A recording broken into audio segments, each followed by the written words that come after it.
And I call the honourable member for Herbert. Thank you very much, Deputy Speaker. And I commend the member for Charlton for bringing this motion here, because unemployment, and particularly youth unemployment and underemployment, are massive issues for this country. But I would like to pick you up on one thing. The first duty of any government is to secure its borders and protect its citizens. But coming from a Labor member of Parliament, I expect that you would gloss straight over Labor projection, Labor things there.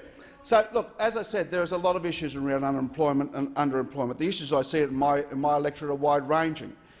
From an unemployment point of view, there are three major concerns there: youth unemployment, which, also from a regional electorate as mine, is over 20%, and that's not including the people who have opted out of the system. It's underemployment, it's senior employment, and unemployment for non-English speaking migrants. What we have to do is understand that governments don't create jobs. What governments do is create the circumstances around which business employs people. That's what we have to do, is set the circumstances there. So if it's too lax a set of circumstances, then abuse occurs. And if it's too stringent, opportunity is restricted. And I see a bunch of school kids up there behind the glass, and so I'd like to say to them, what we're trying to do here, and what the member for Charlton is trying to do here, is raise an issue that when you leave school, whether you want to go to university or whether you just want to get a job, that you're able to just go out and get a start. Because when I go and I speak to kids at Queensland Youth Services, or I go out to the Green Army jobs, what they're really chasing is a start. What they're really chasing is an opportunity. They don't care what they do so long as they can get that start. What they want to do is that opportunity. There was a letter to the editor, Deputy Speaker, just in the Townsville Bulletin just a while ago. It was talking about the Snowy Mountain scheme and what a visionary project it was, and how in that massive scheme up there was all those people from all around the world, and there was barely a word of English spoken, and yet they did such a fantastic job for Australia.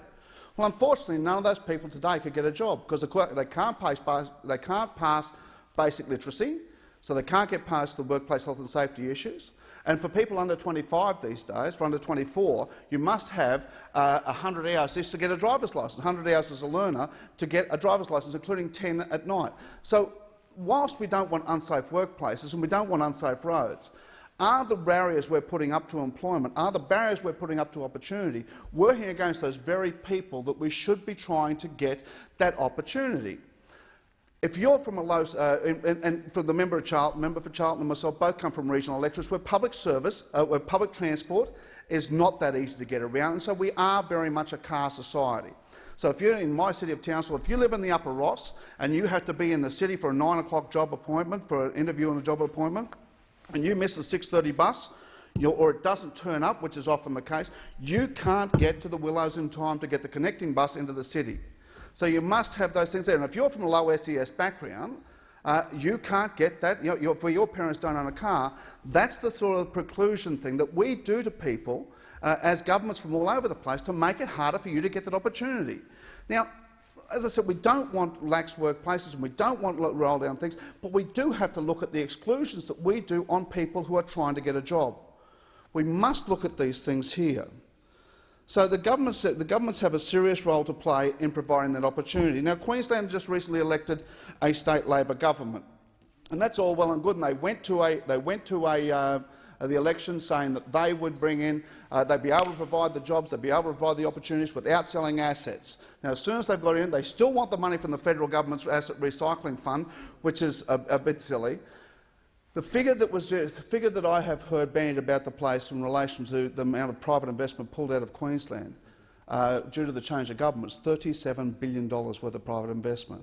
Now, that's a massive amount of money.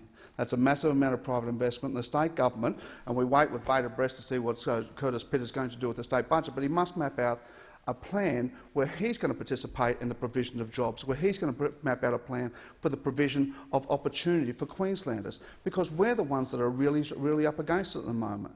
Now, Queensland has made the decision, and that's all very well and good, and that's fair, and I accept the decision. But you can't sit there and say that we don't have opportunity, because we do have opportunity. If you're asset rich and cash poor, then you have to look at rationalisation of assets.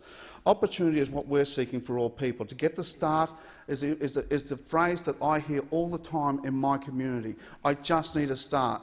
They just don't want to be through there. What we have to do is make sure that employment laws, that opportunity there, that workplace health and safety things, that opportunities there, that we can guide people and help them get that start. It's so much easier to get an opportunity if you're in workplace. It's so much easier to get a job if you're actually in work, and that's what we have to work towards. I thank the